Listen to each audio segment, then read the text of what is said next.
don't have lanolin in their skin, in their fleece, and you need to keep them sheltered for 6 weeks after they have been shorn. So we haven't had a chance to get them shorn. What we try and do is get the shearer here for one big shearing, but we couldn't do it because although we've got enough shelter, not enough shelter when they've got absolutely no fleece on. No, so we haven't. Well, we can put coats on, and we have got shelter for most of them, but there's always a chance the littlest or the weakest gets kicked out. So we haven't shorn. The fleece is falling off them. It is matted because of the wet. It is muddy because of the wet, and they really do look quite awful. So I'm sorry about that, but they don't know they look awful. No, they're so cute. They are in their hooves when it's wet, and then what will happen is that will dry and will form a hard wedge in their hoof, and that will also make them limp. Who gave us a card when we were at the Cranbourne Coloured Sheep Show, and the shearer's name is Emily. So that's going to be something a little bit different.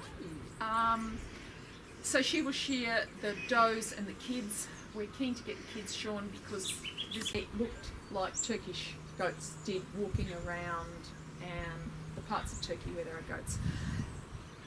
What happened was they were very expensive. Mohair went through a boom. They were very expensive. People said we can't afford to buy mohair goats, so they'd buy a mohair buck, and they would buy dairy goats, and they would breed up.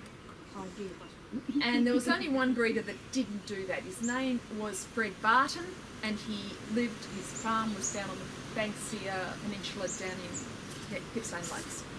He would not breed his goats up, and his goats were referred to as the Banksia flock, and there was no feral blood in them, no dairy blood in them. And these are their descendants. Now, in the meantime, the Australian industry had the bred ups and those that didn't breed up. There was an incredible feud, which still exists to this day, of those who had purebreds and those who bred up. And they split the society. It was just, I don't know, it was in the 60s, 70s, I was part of it. Since then, someone paid $5 million to bring some goats out from Texas, some Angora goats from Texas, to put in some supposed better genetics to get better fleece. The $5 million was the fact these things had to stay in quarantine for who knows how long. And when they finally got them out, that was, I think, the estimated cost. The whole exercise was. Unfortunately, they failed miserably. The Texas couldn't cope with Australian conditions, and that was a disaster.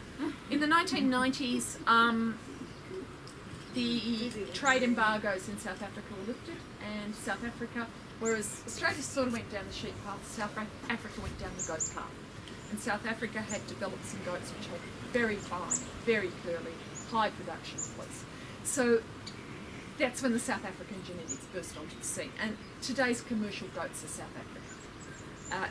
Different fleece, different looking animal. They're still Angoras, but they look and behave quite differently. If you're a commercial grower, you'd be expecting 2 kilos of fleece off a doe, 4 kilos off a buck, whereas I get 1.5 kilos. And the fleece is more even, so you can use more of it than I can. I can use probably 50%, whereas South Africans get much higher. The reason we just want to keep these old genetics around. We feel that it's good to have a different gene pool. Diversity in genes, I think, is important. Sometime down the track, there might be a disease that affects the South Africans and doesn't affect ours. If we've got a gene pool that we can recap to, that's all good. Just as a side issue, I'm on Facebook, and I have a Turkish friend on Facebook. He speaks very little English. I speak no Turkish, but we communicate through photos. And I look at pictures of his goats, because he's a goat breeder, and they're my goats. They really are. I can look at pictures and say, oh, there's Maggie, and there's Frizzle, and there's... they look just like mine. So, they're the old genetics. So there we go. Come and have a look at the goats. Please be careful. There are hoses everywhere because we're on tank water only. We have hoses. It's also a little bit slippery. I think the only electric fence up there has been turned off, so you should be right. Come with me. Come with me. And we'll see if we can catch a baby. We might be able to get some photos of some babies, although they've been running around the mud and they've been scratching their heads. So they're all dirty. We have one dairy goat there that's half dairy, half Angora. Her mother jumped the fence and she has followed suit and also jumped the fence, so her babies are 3/4 Angora, 1/4 dairy, which means they are destined for the knackery. But actually the fence doesn't look too bad, so I'm sort of trying to convince Rog that okay, so that makes her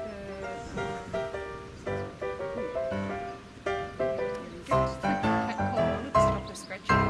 Oh. How old are those little twins there?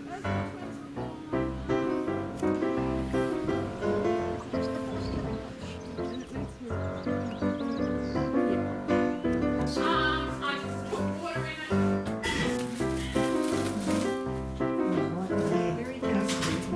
Ah, you found your toy. I did, I was talking to you suddenly. Now what's that you put in your nose? This is okay. Oh, so you don't put that in through the... No, I fine. It depends on what effect I want. If I want to keep it together.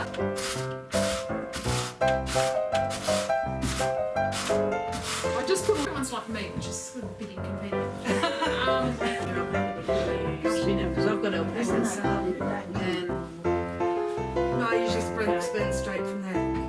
Depends how the colours are mixed. You mean I only use these aren't craft ones. Try to craft The grid spin of it. I have put in the tum.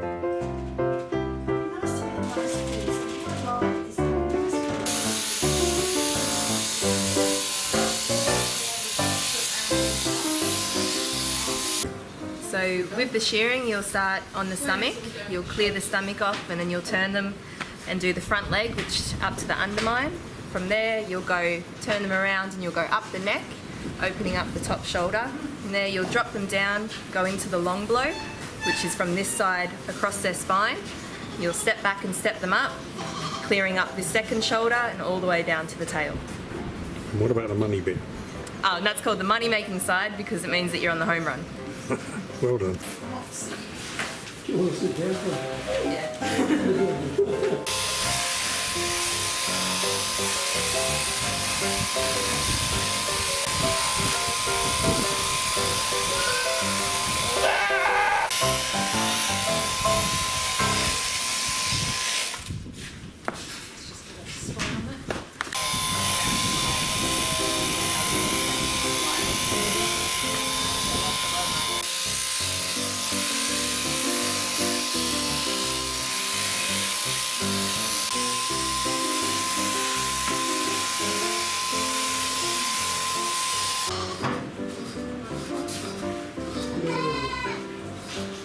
Mopsy's sulfate tend to go with these. Yeah. She's an old girl.